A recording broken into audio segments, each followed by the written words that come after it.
Deforestation and trade policy are coming together in some new and controversial ways.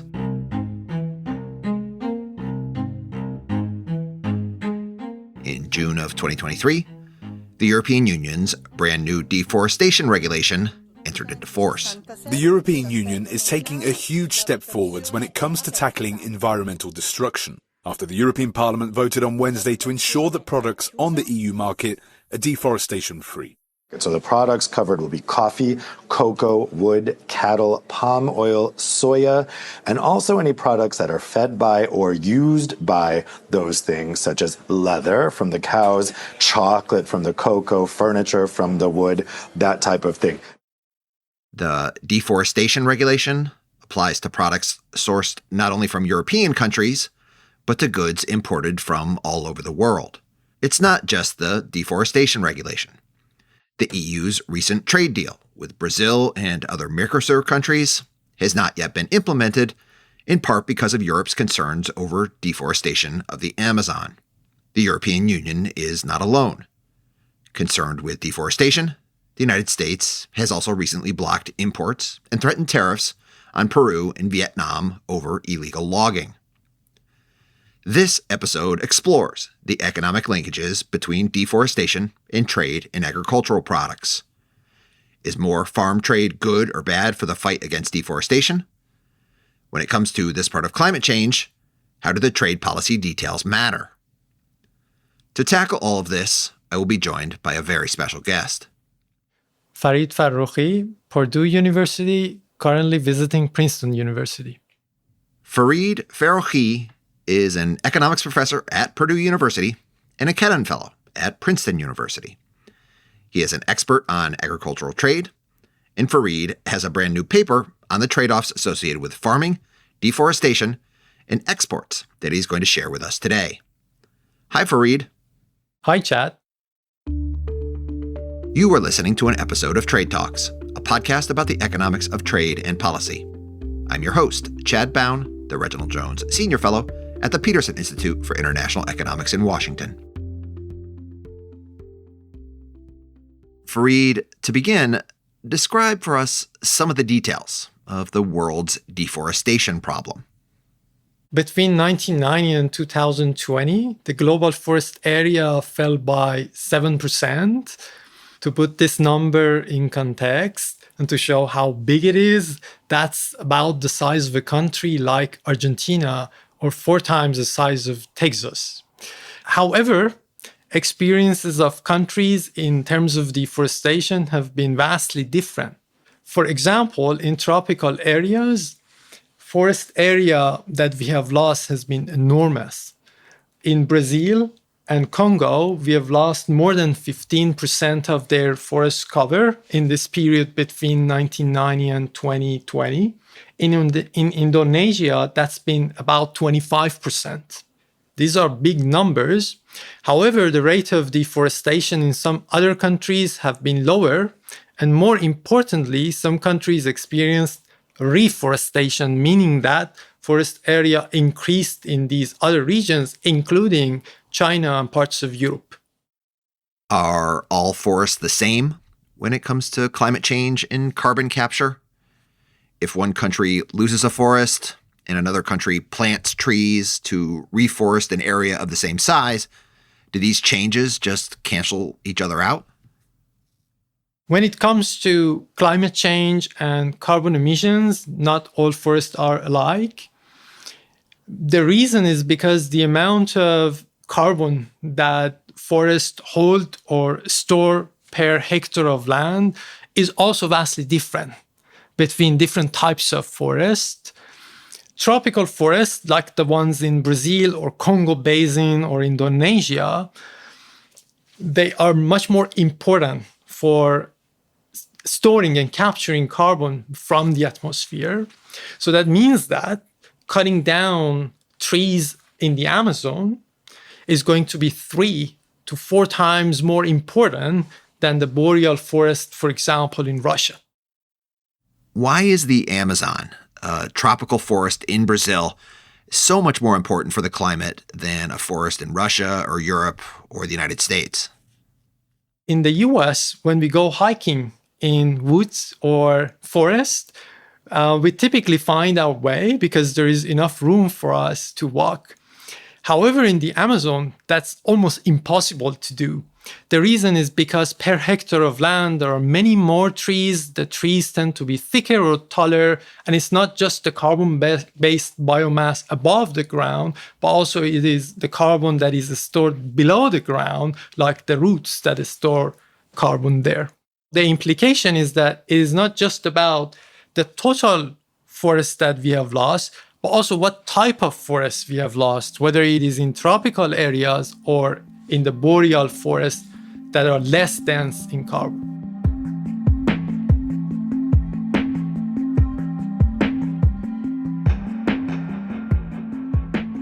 The next thing I want to talk about is agriculture, or food.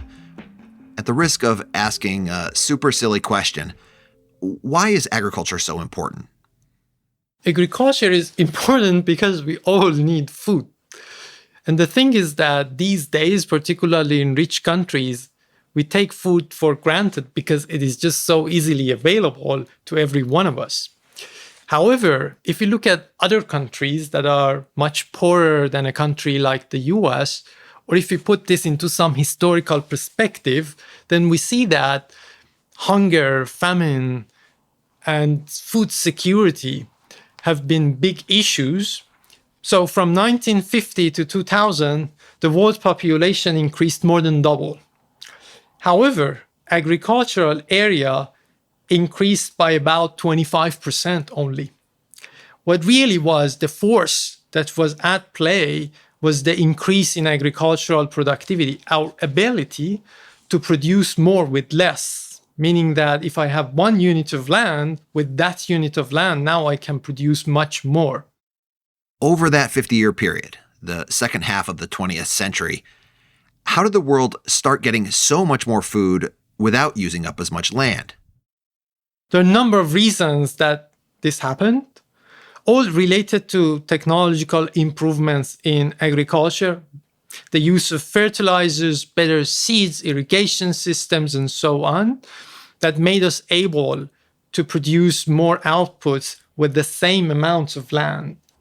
This episode of history sometimes is referred to as the Green Revolution, and a figure who is very important here to mention is Norman Borlaug, who was an American agronomist, and he was very influential in developing high-yield varieties like the ones in wheat and taking them to developing countries such as Mexico or India back in the time, in order to fight against global hunger.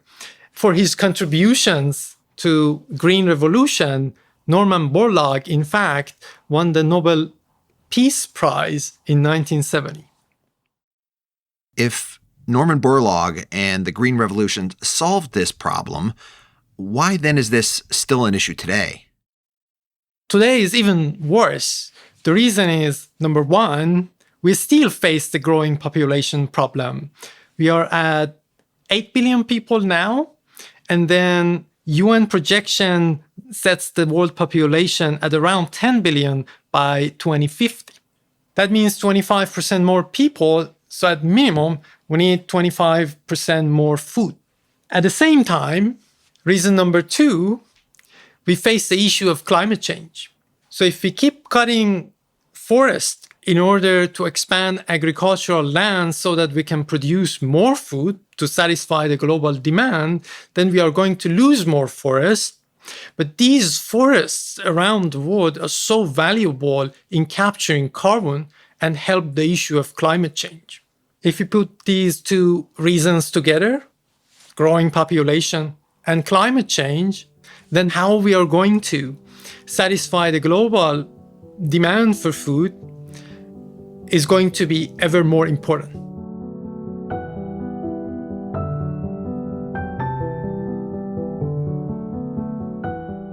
That takes us to your research, which is going to help the world understand the trade-offs associated with global food production on the one hand and stopping deforestation and climate change on the other. How do you start? We may think that we are in a flat world, that we are at the peak of globalization. There is some good truth in that in manufacturing goods. Many of them we have by means of imports, like the laptop or the cell phone that you might have.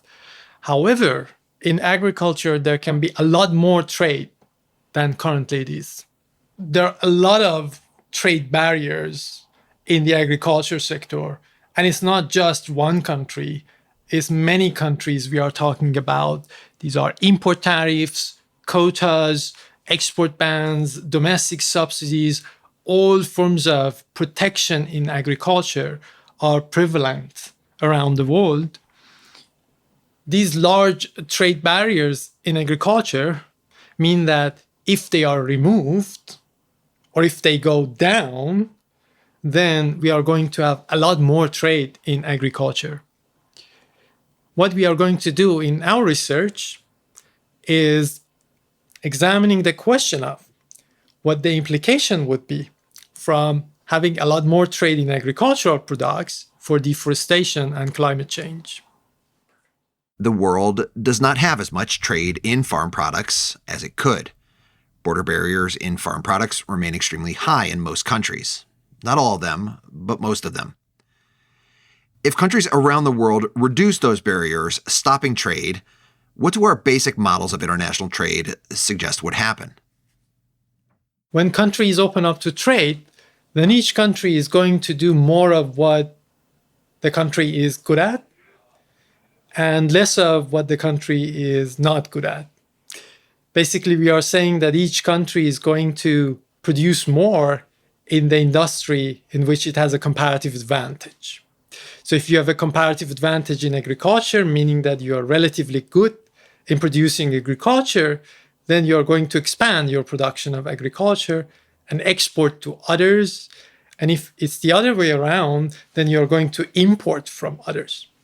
Overall, what we learn from basics of trade theory is that we end up having a more efficient allocation of production around the world.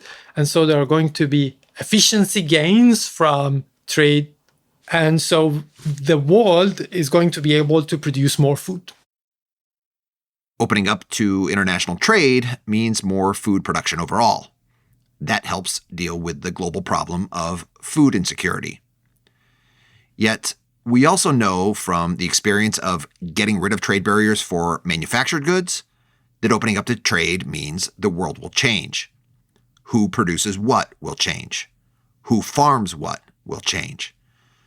What do these sorts of changes mean for deforestation? It depends. If opening up to trade means more farming in your country, that may translate to deforestation, so less forest for you. If it means less farming for you, that may mean that you are gaining forest. Now, remember that not all types of forests are the same. Some of them are denser in the amount of carbon that they hold, and some of them are less dense. So, the details of where deforestation is going to happen becomes important.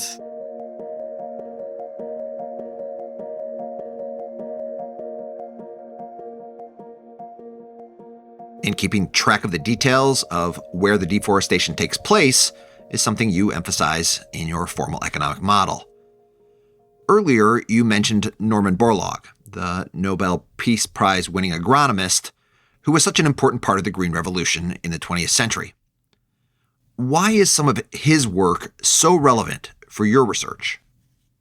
What Norman Borlaug had in mind, now we call it Borlaug's hypothesis, is that when agricultural productivity increases, then we may end up saving forests. That may sound a bit counterintuitive, so let me put it into some context. Let me first explain what I mean by agricultural productivity. We mean that with 1 unit of land, like with 1 hectare of land, how much output of rice or wheat or soybean you can produce. So we call this yield. And yields can go up in different ways. For example, if you have better seeds or fertilizers and pesticides, or also some farm machinery like tractors, then you can boost your yield. So one way that you can increase your agricultural productivity is by means of international trade. For example, suppose you are a farmer in Brazil. Then when Brazil opens up to trade, then you can have better access to fertilizers that the country imports, pesticides, farm machinery, all sorts of agricultural equipment like tractors or combines that you can use to increase your agricultural productivity. Borlaug's hypothesis was that more productive farming could actually save the world's forests and help the climate. One way to improve farm productivity is through trade, importing inputs like fertilizers, pesticides, seeds, and farm equipment, and learning about better techniques of farming that may be generated in other countries. Now let's turn to the farming countries' exports, because that is going to be crucial for your analysis. Your research examines projections for a world opening up to trade for these farm exporting countries under a couple of different scenarios. Let's start with the bad scenario. The bad scenario is partial liberalization of trade. The type of trade liberalization that happens toward one country, and that one country happens to have the type of forest that stores a lot of carbon, like Brazil. Now, suppose that the world opens up to trade in agriculture with only Brazil. Then in this case, what happens is that there are going to be a lot of incentives by agricultural producers in Brazil to export more to the rest of the world. Think about soybean. There's a lot of production of soybean that can happen in Brazil because Brazil is so good in soybean production. However, there are other countries that are also good at producing soybean, like the United States. Imagine you're a farmer in Brazil and your productivity has increased, perhaps because trade helps you be more productive. Now you can offer a little bit lower price of soybean to the rest of the world, like consumers in Europe or China, because the American soybean and the Brazilian soybean are close substitutes. Then consumers in Europe or China are going to switch and shift their demand from US to Brazil. That creates a lot of incentives in Brazil for farmers to expand their agricultural land. That translates to more deforestation. So this is bad scenario because the carbon density of the Amazon, the forest in Brazil, are so high, it is in fact extra bad for climate change. In this bad scenario, Borlaug's hypothesis doesn't happen.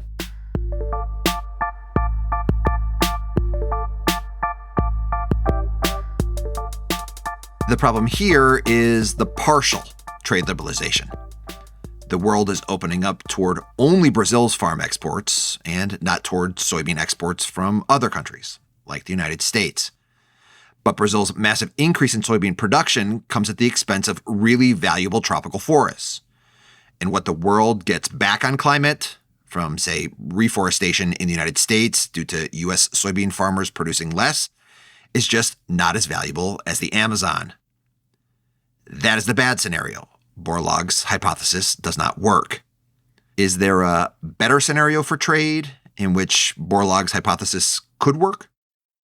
The good scenario is where major countries like the EU or China open up to trade in agriculture, not just with Brazil, but with many countries like the United States, African countries, Asia, Australia, etc.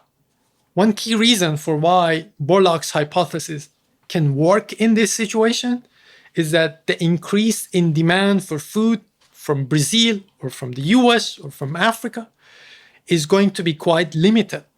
And so what happens is that if the increase in productivity of farmers in exporting countries is larger than the increase in demand, which is now quite limited, then we can end up saving land globally.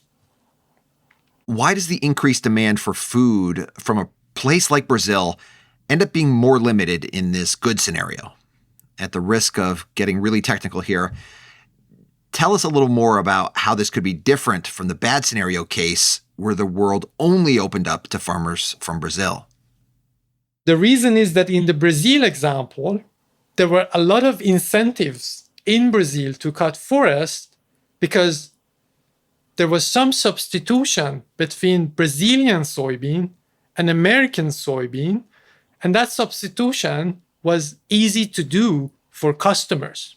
Here, because it's happening everywhere, the type of substitution that becomes relevant is not anymore substituting agricultural products from US with agricultural products from Brazil, but agricultural products overall with non-agricultural products like cars, electronics, and education.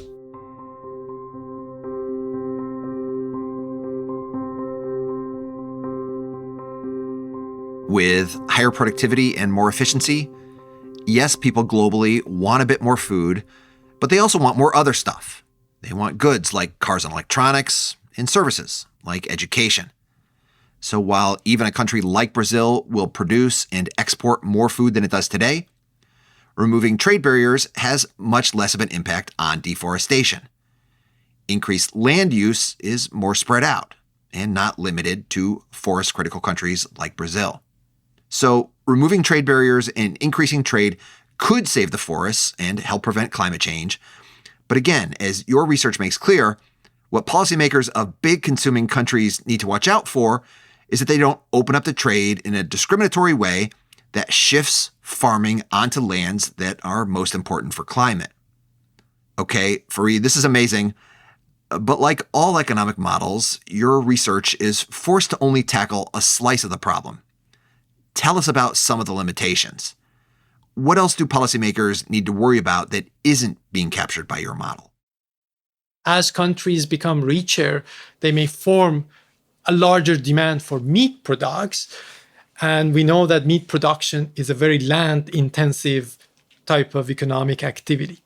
In that case, you would expect to see even more deforestation. Agriculture is not the only thing that matters when it gets to deforestation. For example, logging also matters. For agriculture, you cut forests, the forest is gone, then you use the land for producing agriculture. But in logging activity, in fact, you want to keep some level of trees, so you want to regrow some amounts of trees to keep your business going. Another consideration is the political economy aspect of this problem. How countries in the coming decades are going to act on the climate agenda, whether they are going to set carbon prices, whether they are going to be low carbon prices or high carbon prices. And so these domestic environmental policies that countries may adopt or not can also play an important role, and whether the way that they do so is a reaction to trade agreements in agriculture, I think is an important aspect of the problem. Lastly, I think beyond cost and benefit analysis that we did, we are all humans, and there are other things that we may care. And in this case, it's the issue of biodiversity, that some of the species of animal and plants, when deforestation happens, may go extinct. And that's irreversible. It's a hard thing to put a number on, but I think that's something that we should also consider. This is such an important area, and there are a lot of moving parts. If you wanted to leave policymakers with one big lesson from your research, what would it be?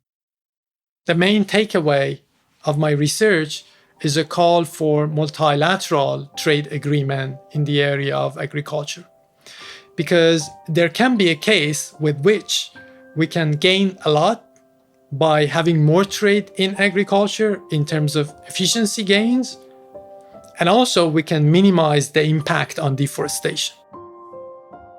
Fareed, thank you very much. Thank you very much.